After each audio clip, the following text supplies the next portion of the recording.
The city of Zurich is the largest in Switzerland and is also the capital of the Canton region. Due to its history as one of the most important business cities in the world, it is a hub for transport and features the busiest train station and Zurich Airport in the country, the latter of which is even the busiest anywhere between Milan and Munich. Despite its reputation, Zurich isn't just a city popular with high-flying businessmen and women, it is also a destination becoming more and more popular with tourists. In this video, I'm going to walk you through Zurich on a virtual tour, pointing out interesting features and landmarks, and telling you about all of the characteristics of some of the city's most inviting and fascinating areas. I'll start with city center or Altstadt. Located right at the heart of Zurich, Altstadt, or Kreis 1, is its most historic area, featuring the original city of Zurich, prior to it being incorporated into the region that currently makes up the city in 1893. For anyone interested in the history and culture of the area, this is undoubtedly the place to be. With its origins dating back to pre-Roman times, attractions such as a Roman castle and Hypocaust share the stage with a marginally more modern St. Peter's Church, Kiesenstelen Gate and an Augustinian monastery, which were built in medieval times. Also known as Kreis 4, Ossersel is located to the east of Altstadt, on lands that were traditionally fields and pastures, prior to it being developed during the 18th century. It was also the location of numerous pits used for the deposition of dead animals, earning the region the nickname of Kreis Cheap, a local colloquialism for an animal cadaver. With its northern tip sandwiched between the previous two districts, in the heart of the city, while the bulk of it runs down the western shore of Lake Zurich, Kreis 2 is perhaps the most diverse region in all of Zurich. The Edge region in its north is home to a number of popular attractions, such as the prehistoric pile dwellings around the Alps, which is a UNESCO World Heritage Site, the Synagogue Zurich Lohenstrasse, the oldest synagogue in Zurich, as well as the Voliere Zurich Aviary and a botanical garden. On the opposite side of Lake Zurich to Kreis 2, on its eastern shore, lies the region of Reisbach, Kreis 8. Known primarily for Quai-Anlagen, as a series of quaysides along Lake Zurich, its stunning views and opportunities to take trips out onto the lake draw visitors from all over the world.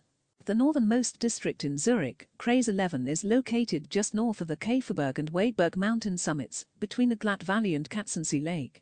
Despite offering a more rural experience than many parts of the city, it's also a popular destination for those making shorter trips to the city, especially single-night visits, due to it being the location of the Zurich Airport. Also known as Kreis 12, Schwamendingen is the newest district in Zurich, along with Kreis 11, which were both incorporated in 1934. Together, the pair are known locally as Zurich North. Located in Zurich's northeastern corner, it lies in the Glatt Valley, a river valley on the outskirts of the city. While relatively well populated, it is still much less densely so than the districts located closer to the center of the city. Our next stop brings us to Industriequartier, or Kreis 5, and, if you're looking at the name and thinking it sounds like a translation of industrial quarter, you'd be right. However, don't let that put you off, as in recent years it has undergone a dramatic transformation, turning it into one of the most up-and-coming districts in the city.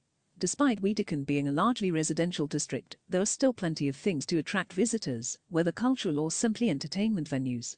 The small area of Silfeld is within Wiedeken, and that is where the Sil River flows. Uetliberg Mountain at almost 10,000 feet towers over Wiedeken, and plenty of walking trails start out of the district. Seefeld is a relaxing neighborhood east of Lake Zurich, with its promenade along the lake one of its major attractions. Locals and visitors walk along the promenade on a daily basis, and simply sitting and watching them go by is interesting. Niederdorf is an historic neighborhood in Zurich. It touches on the Old Town and is between Central and Bellevue squares. It is mostly pedestrianized and hence very popular with visitors. Winding streets and small squares are a feature of Niederdorf, where you will find plenty of shops and restaurants and old buildings. As I stated at the outset, Zurich is a fantastic city, full of beautiful sights, unique culture and historical attractions, which can be enjoyed by everyone, no matter their age, interests or background. While there really isn't a bad place to stay in the city, as this amazing transport network makes getting around incredibly simple, that doesn't mean there aren't certain places that can maximize your experience, depending on what it is you're looking for. Hopefully the details, tips and answers that I have provided today will make narrowing your search for the perfect location much easier. Now all that's left is to get booking and set the wheels in motion, so you can find out for yourself just how fantastic this city truly is.